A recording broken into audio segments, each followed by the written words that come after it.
Anak Nikita Mirzani membongkar sifat asli ibundanya, sebut memang bermuka dua. Anak Nikita Mirzani secara terang-terangan mengungkap sifat asli ibundanya yang kini tersandung kasus ITE dengan Dito Mahendra. Menurut anak Nikita Mirzani, sifat ibundanya itu berbeda dengan apa yang ditampilkan di televisi dengan sifatnya ketika berada di rumah. Awalnya, Loli sedang melakukan siaran langsung promosi sebuah produk.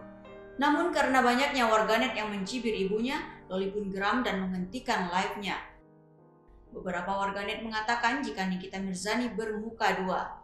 Ia pun langsung menggertak balik warganet yang membuli ibundanya itu.